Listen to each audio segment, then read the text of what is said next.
Once I sort of came to this realization, this really changed the game for me, and I think it can help you out.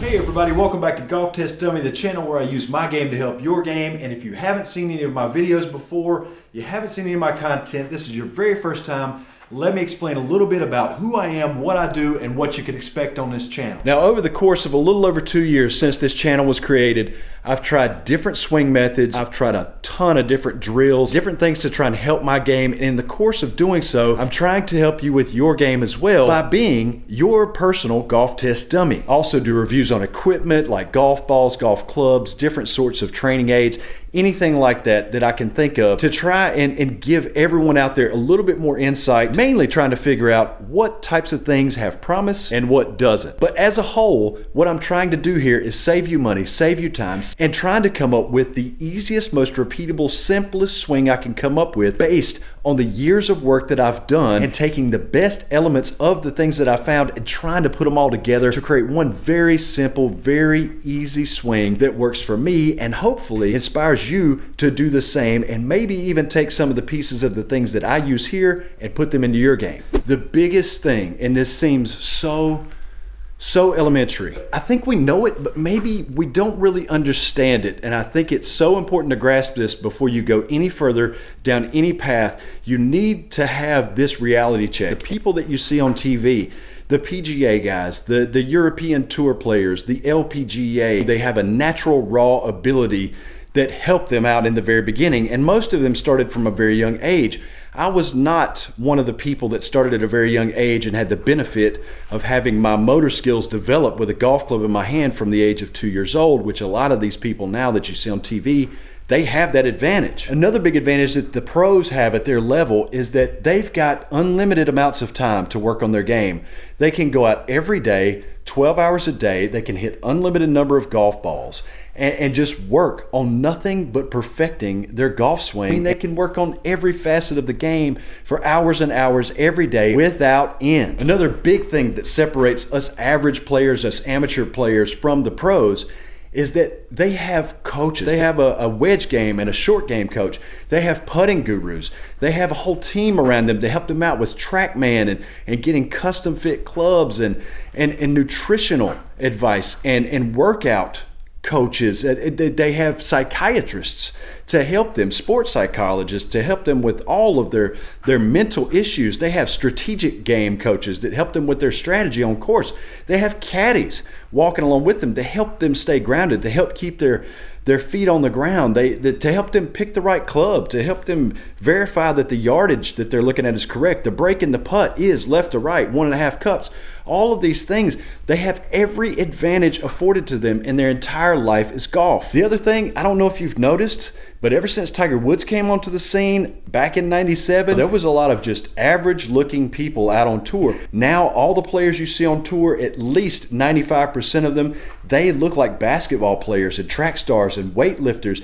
They look like Olympic athletes out there. Most of us are not incredibly athletically gifted. We're not in the best of shape. We don't have time to devote to the game in that way. We can't devote all of our time and all of our energy to that. So your expectations have got to be grounded in realism. And one thing that you'll notice about a lot of these pros out there today, they're working on positions. They play position-based golf because when you're trying to teach your body a certain way to move and behave other than what it's done for the entirety of your life up until that point, it's very difficult and it takes a lot of time and a lot of practice and a lot of repetitions and a lot of guidance from coaches. We don't have that. So what you need to do first is try and accept those things.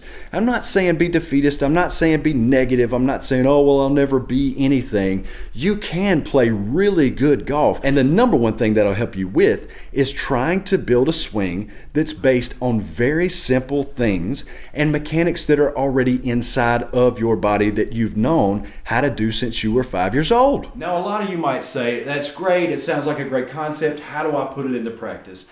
And it's not going to be easy, I'll tell you that, because a lot of us out there have read, seen, heard, been told a lot of bad things. There's a lot of misconceptions out there that we have, and you've got to get that stuff gone before you can put in anything new. And it's not necessarily that everything you know about golf is terrible. It's not that everything that I know about golf is terrible, but there are a lot of misconceptions that we need to weed out and just cull from the herd and then put in good things. The number one thing that I think is just such a myth is position-based golf, meaning that if you get your body into the correct places at the correct time every single time, that you can create a perfectly sound, perfectly honed biomechanical machine that will never fail because your body will always be in the same exact position. And I just think that for the pros that have the time to learn those things and work on them every single day, yeah, that might be the optimal thing to do. And that may work very well for them, obviously, because they're playing at such a high level. But again, go back to how much time you have to put into practice. How many golf balls do you hit a day? How often are you working with your swing coach? Most of us are playing once a week on the weekends, and if we're lucky, we get in 1 bucket of balls per week, or maybe before that round we actually play on the weekends, and that's it. So you can't be relying on these perfect positions and these perfect angles and getting this way. And quite frankly, so many of us are not in nearly as good a shape as these pros now. We can't even get into these positions. We don't have the strength. We don't have the flexibility. We don't have the hand-eye coordination. We don't have the fast twitch muscles. We don't have all of that stuff. So we've got to make it really simple. And that's what I'll be working on in these videos to come. I'll be kind of breaking down some of the things that I think help along the way. And this is just the first piece of the puzzle that I learned in all of my experimentation and everything that I've gone through, is that we need to be realistic and manage our expectations and realize that the game on TV is a completely different game than what we play, even though they may look similar. Guys, I hope you enjoyed the video. If you did, give it a thumbs up down below and stay tuned. There's more coming. I'm just starting to share little pieces of the best of what I've learned in this series. I've got plenty more to come. Stick with me and I'll see you next time.